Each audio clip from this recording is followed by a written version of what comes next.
Hi, Julie Jones from SSB Performance, Smarter, Stronger, Better Mindset Training, here with this week's Mindset Made Simple Tip of the Week, brought to you by Game Day Sportswear. This week we're talking about what I've learned through this political season about mental performance. And you're thinking, okay, a political post. Nope, this isn't about politics.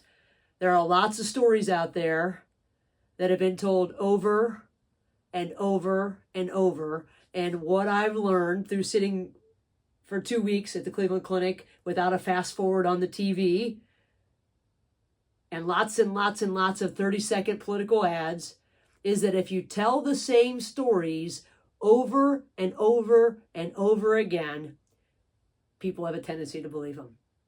I had an argument with one of my professors in graduate school about that exact fact, that people believe what they hear on television. And this political season, or leading up to this political season, we have heard stories about both sides that people believe. They believe it for a lot of different reasons. One reason is because they want to believe that it's true. We've talked about cognitive dissonance in the past, and mistakes were made, but not by me. If we say we believe something, we're looking to confirm that.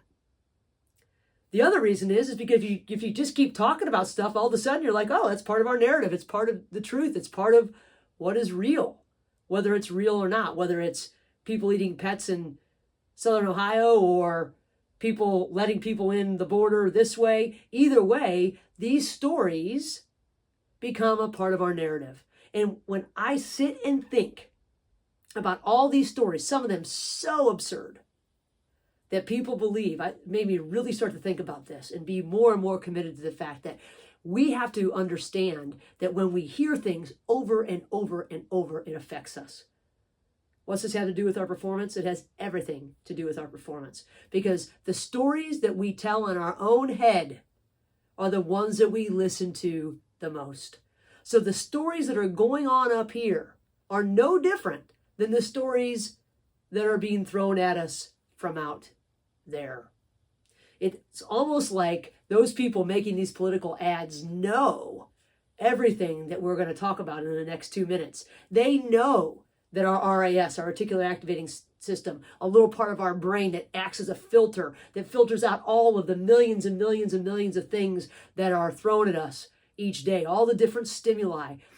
It filters out everything but our name, the things that threaten us, when people are interested in us, and the things that we believe. If I believe that I'm not fast enough to cover that person on defense, I am going to find every reason to prove that to be true. Those are the things I'm going to be looking for. Those are the things that my brain picks up on without me even thinking it, because it's a belief. It's the culmination of a story that I told myself time and time again, regardless of fact, just like a lot of these political stories, regardless of what's happened in the past and evidence that is there to support it. Regardless of that, my RAS is looking, without me even realizing it, for stuff to prove the stories and things that I believe right. Take that into confirmation bias, not a part of our brain, but a way that we're wired that says we are going to ingest and absorb those things that fit with what we believe. You see this as you go through your social media scroll. People repeating the same stories, fact-based or not, and then even more extravagant ones as you go, just to avoid cognitive dissonance. Their confirmation bias is in full force so that they don't have to maybe see something that doesn't go with what they've already said is true. And our brain, our own performance, our own mindset is no different. If this political season has taught me something, it is that stories matter. Stories matter. And what we believe on these stories matters even more to our performance, to our well-being. The stories that we believe in our own head serve as the frame for everything else that goes on around us. So how important are the stories that you're telling yourselves? It's really challenging to change this inner narrative, because we've been telling ourselves the same stories for years, consciously or subconsciously. We've been listening to what other people tell us. We've been watching how other people respond. We've been believing our emotions or the feelings of anxiousness or whatever it is, or overwhelm. We believe all these things if they're said enough times. And that becomes our frame of reference for everything else that we do. So what are your stories? What do the things that you believe say about yourself or your performance? Which ones do you repeat over and over and over, just like the political ads that we were subject to sitting in the hospital about this candidate and this candidate? And I had to put up my, I'm not listening to that anymore. I can't take it. I wish I could go. We need a fast forward button in our own brain that fast forwards through the bullcrap stories that we're telling ourselves. I just talked last week with one of my teams about what Trevor Moawad calls as the inner ad campaign and how important this is to us. Our inner ad campaign has to be for us, not against the other guy or about what happened here or about what might happen there. It has to be for us, and it has to be able to outweigh all the other crap that we bring in through our confirmation bias or through our RAS. He says too, I agree with him, that if you talk about something enough, it becomes true. So the ads we feed ourselves have to be for us, about what we want and about what we're going to do. It's about thinking differently than the world wants us to. It's about thinking differently than we're wired to. And we have to work on it. We have to be cognizant of it. We have to be aware of the stories that we keep repeating. And then we've got to know what those stories are doing to us or for us, I hope. And after this, I hope that we're starting to write stories that actually help us. They don't have to be all rainbows and butterflies, but they can't be focused on what might happen or what did happen that wasn't good. They can't be focused on everything that might go wrong. A great way to build a new story is to do what the Army does after they run through some sort of exercise. They do an after-action review. What was our intended result? What was our actual result? What caused or contributed to this result? What do we need to do the same? We have a tendency to forget to look at that. What do we need to do differently? How are we going to do those things? And then what did we learn? Now, put that into a story. Repeat that story a few times. That story is going to help move you forward. That's an empowering story.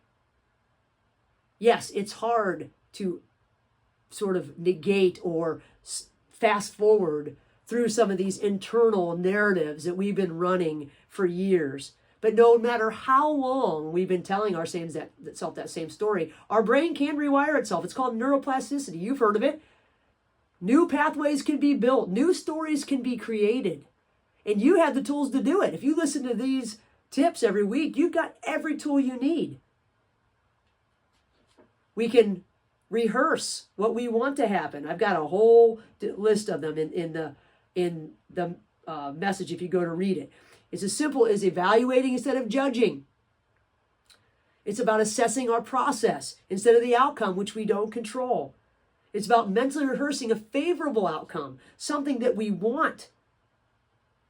It's about rehearsing an emotion that we want, a performance that we want, instead of listening to a fear-filled, what could go wrong story that we're playing in our head. I tell the teams that I work with all the time when we're working on mental rehearsal, we've got two choices. We can worry or we can rehearse. Those are our choices. Which one do you think is going to help you? And then last but not least, we can tell ourselves what we want instead of what we're trying to avoid. That is one of the greatest tools that we have. If you think about the power moves, it's number one. Your ability to choose one thought over the other. Talking about what we want, ordering what we want, instead of ordering what we don't want and then getting garbage. It's our option. We have the choice. We can worry or we can rehearse. We can talk about what we want or we can talk about what we don't want. And you can see what side of the coin will help you get where you want to go more often. Magic bullet? Of course not. Nothing is. But the stories we tell ourselves over and over and over, we have a tendency to believe, just like those ads. You start to believe that this guy did this, and that woman did this, and that guy did this. You don't even go to look for the facts about it. You don't even care. You just take it at face value, and we do the same things to ourselves. Even if we don't fall for all of them, which I'm sure a lot of you don't, you fall for some of them. Usually you fall for the ones that you keep telling yourself. And those are the most important ones that we need to evaluate.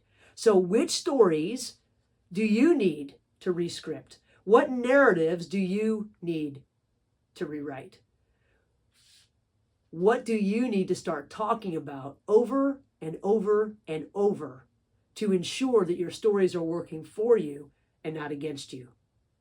It's all about changing our performance by monitoring what we take in, what we accept as true, and what we can do to adjust to help ourselves have the stories that we need to move forward. If you'd like to talk about this or any other mental performance tool, reach out, juliej@ssbperformance.com. And if you're going to the NFCA convention in Dallas here in about a month, sign up for the pre-convention seminar where we're going to talk about the coach's mental game. I hope that we get a whole group of great coaches where we can talk about how these stories and all the systems that we talk about can help us be better coaches and better leaders for our athletes. Until next week, decide what stories you're going to listen to.